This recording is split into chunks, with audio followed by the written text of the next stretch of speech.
میں کہانیاں سوچنے کے ساتھ انہیں لکھنا بھی شروع کر دیا۔ ودیا بہت منع کرنے کے باوجود میگزین ابا میاں انکل اور آنٹی کو دکھانے کے لیے لے گئی۔ ابا میاں انکل آنٹی تینوں مجھے ایک شرمیلا اور معصوم سمجھتے تھے۔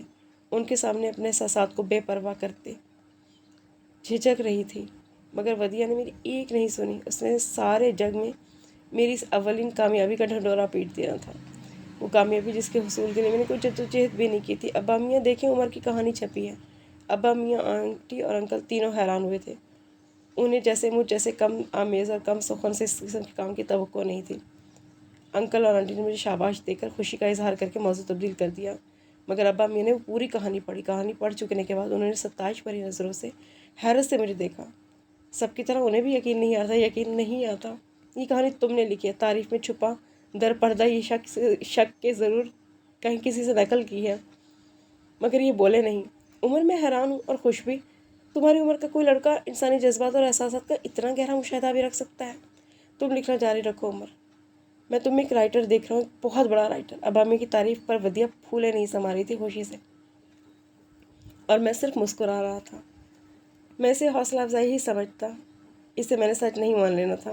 ودیا کے لیے ابا میاں کی تعریف صنعت کا درجہ رکھتی تھی، ایک بہت بڑے نقاد کا کسی نوآموز لکھنے والے کے کام پر تعریفی تبصرہ۔ میں اسے کیا سمجھتا کہ ابا میاں نے میری تحریر کو ایک نقاد کے نہیں، ایک باپ کی نگاہوں سے دیکھا تھا۔ یہ ہماری تعلیمی زندگی کا بہت اہم دور تھا۔ میں اس وقت اپنی تمام تر توجہ پڑھائی پہ رکھنا چاہتا تھا، اور ودیا چاہتی تھی پڑھائی کے ساتھ ساتھ لکھوں بھی۔ پہلی کہانی کے بعد اس نے زور دے دے کر مجھ سے دوسری کہانی لکھوائی۔ سپہر اور شام میں روزانہ جس وقت مجھے کہانی سناتے ہو بس اسی وقت لکھو۔ ہمارا کہانیاں سننے اور سنانے کا ایک لمبا دور یوں ختم ہو چلا، اور ابھی سے کہانیاں سنانے کے بجائے میں کہانیاں لکھتا تھا۔ پہلی مرتبہ لکھنے بیٹھا تو عجیب سی الجھن ہوئی، کیسے لکھوں گا؟ مجھے تو لکھنا نہیں آتا۔ کہانی ذہن میں ہونے سے کیا ہوتا ہے، سنانا اور بات ہے، لکھنا اور۔ ودیا اس بات کو سمجھتی کیوں نہیں؟ میں بڑا رائٹر کہیں کیسے بن سکتا ہوں؟ الجھتے الجھتے میں نے قلم اٹھا لیا، کاغذ اپنے سامنے کیا۔ پھر کیا ہوا مجھے ایک پل کے لیے بھی نہیں سوچنا پڑا۔ جو میرے ذہن میں تھا اسے میں نے بڑے آرام سے روانی سے لکھے چلا جا رہا تھا۔ ارے یہ کام تو بالکل بھی مشکل نہیں ہے۔ رات دیر تک جاگ کر میں نے کہانی مکمل کر لی تھی اور صبح ودیا کو دکھائی تھی۔ کہانی کا خلاصہ زبانی میں نے اسے لکھے بغیر ہی سنا دیا تھا۔ اس نے کہانی پڑھی اور حسب عادت واہ واہ اور تعریفیں کرنا شروع کر دی۔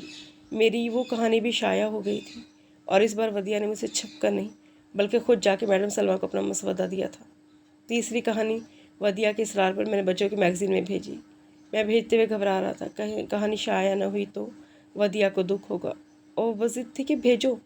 اور میں یقین رکھنے کے باوجود کہ میری کہانی بچوں کی اس میگزین میں جگہ نہیں پا سکی، اسے پوسٹ کر دیا۔ وہ کہانی شائع ہوئی تھی، اور بغیر کسی طویل انتظار کے شائع ہوئی تھی۔ اب تو جیسے ایک سلسلہ چل پڑا، اسکول میگزین، بچوں کی میگزین۔ تم اس روز جو آئیڈیا مجھ سے ڈسکس کر رہے تھے نا، اس پر کہانی لکھو۔ ایک تو آئیڈیا منفرد ہے، اس پر تمہارے لکھنے کا انداز زبردست ہے، دیکھنا سب کو کتنا پسند آئے گی تمہاری کہانی۔ وہ مجھ سے اصرار کر کے، مجبور کر کے، دھمکیاں دے کر، ناراض ہو کر، حق جتا کر کسی نہ کسی طرح لکھوا لیا کرتی تھی۔ میں اپنا ہر آئیڈیا اسے ڈسکس کرنے کے بعد اس پر کہانی لکھتا۔ میرے لکھنے کے بعد وہ اسے پڑھتی، اس پر تعریف اور تنقید دونوں کرتی، اور پھر میں اسے سپرد ڈاک کرتا۔ میں نے خود کو رائٹر سمجھنا شروع نہیں کر دیا تھا، یہ سب تو بس یوں ہی تفریحاً تھا، مگر پھر بھی میں ودیا کی تنقید کو بہت توجہ سے سنتا۔ میری جس بات پر اسے اعتراض کیا ہوتا اس نے اگلی بار اسے بالکل نہ دہراتا۔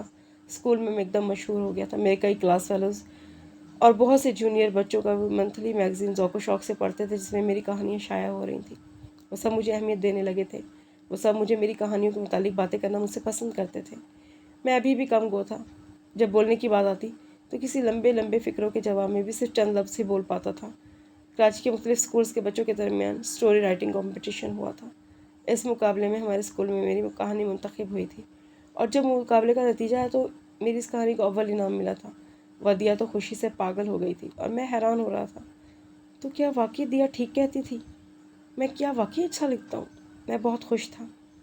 غلط تھا میں ودیا سے کہ مجھے لوگوں پر اپنی قابلیت جتانے کا شوق نہیں تھا، مگر جب اسکول کے پرنسپل نے مجھے اپنے آفس میں بلا کر تعریفی سرٹیفکیٹ، شاباش اور مبارکباد دینے کے بعد یہ پوچھا کہ میرے والد کیا کرتے ہیں، تو میں ایک حسین خواب سے جاگا، آسمان سے اتر کر زمین کی گہرائیوں میں پر اتر آیا۔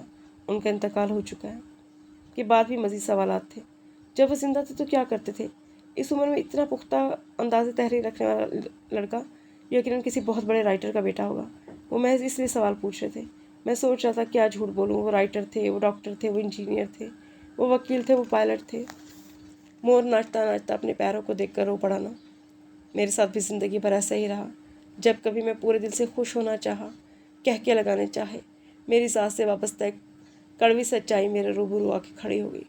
کہیں خوشی سے سرشار ہوتے کسی لمحے میں فرضی باپ کا نام لکھتے یا بولتے رو پڑا، تو کبھی کسی ماں اور باپ کے بارے میں کوئی سوال کر کے ہر بھولی سچائی یاد دلا کر کہکوں کو آنسوؤں میں تبدیل کر دیا۔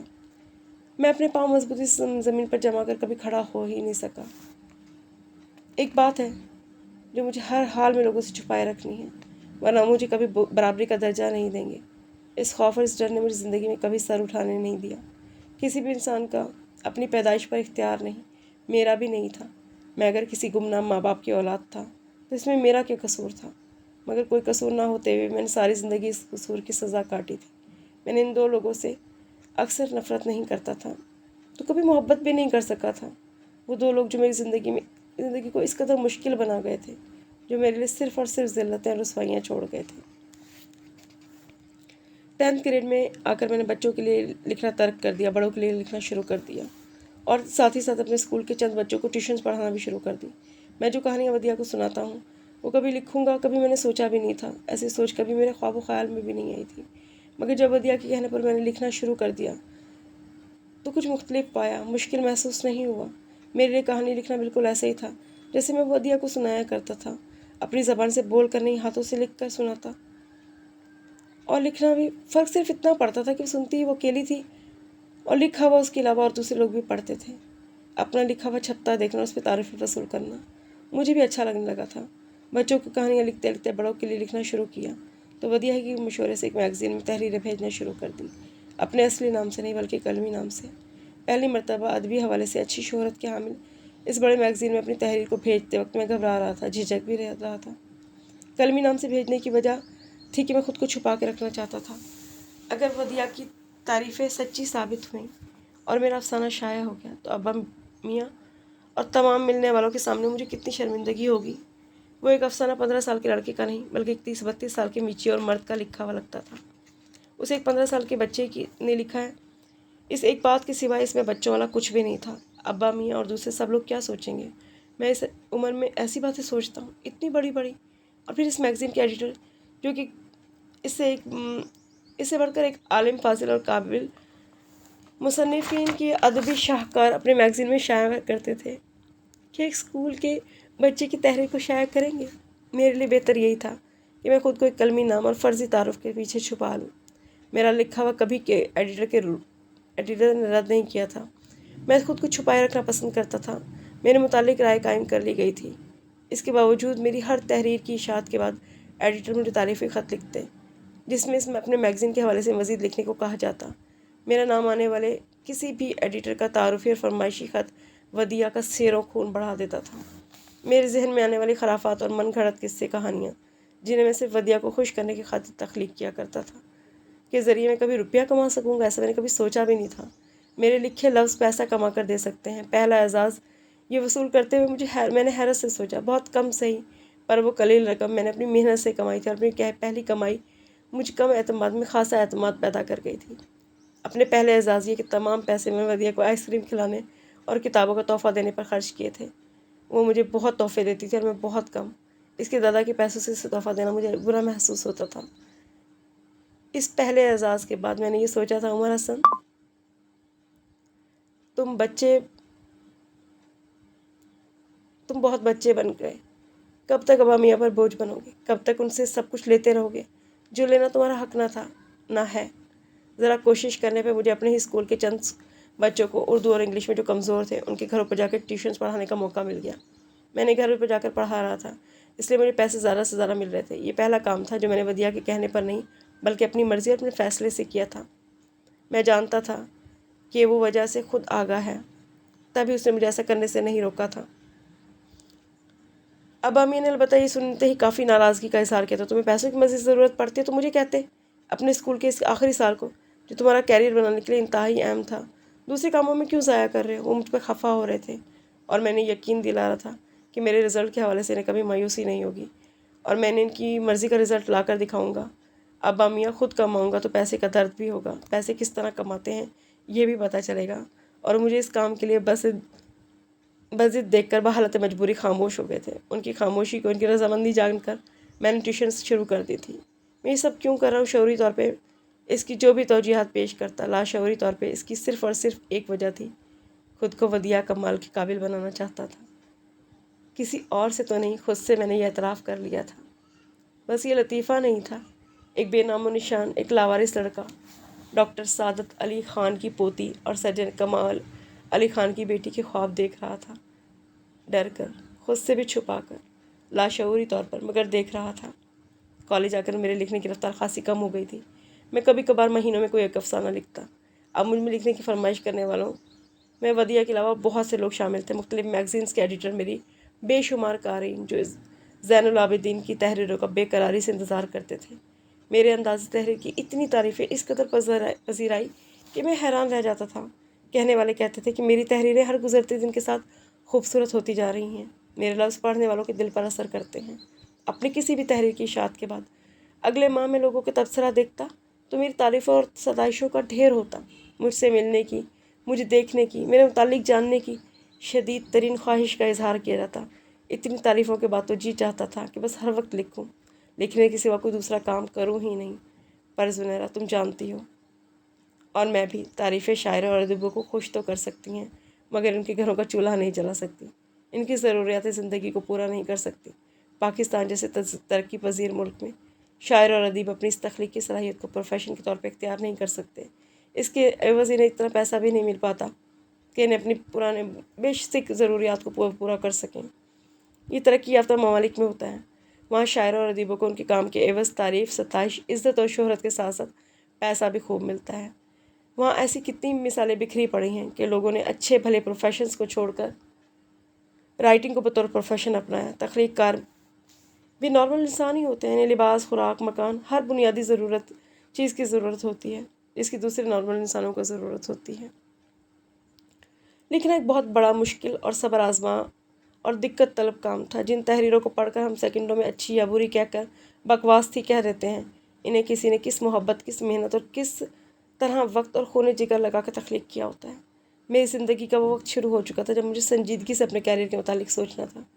میرا یہ کیریئر رائٹنگ ظاہر ہے نہیں بن سکتی تھی۔ اچھی تعلیم، اچھی جاب، معقول آمدنی، مناسب رہائش، یہ سب تو بنیادی چیزیں تھیں جن کے لیے مجھے ابھی بہت سی کوششیں کرنا تھی اور اپنے بلبوتے پر کرنی تھی۔ ابا میاں سے میں پہلے ہی بغیر کسی حق کے بہت کچھ لے چکا تھا، وہ مجھے میری طلب اور میری اوقات سے زیادہ دے چکے تھے۔ ان کا دست شفقت، ان کی دعائیں، ان کی محبتیں تو میں زندگی بھر اپنے ساتھ چاہتا تھا، مگر ان کا پیسہ اب اور نہیں۔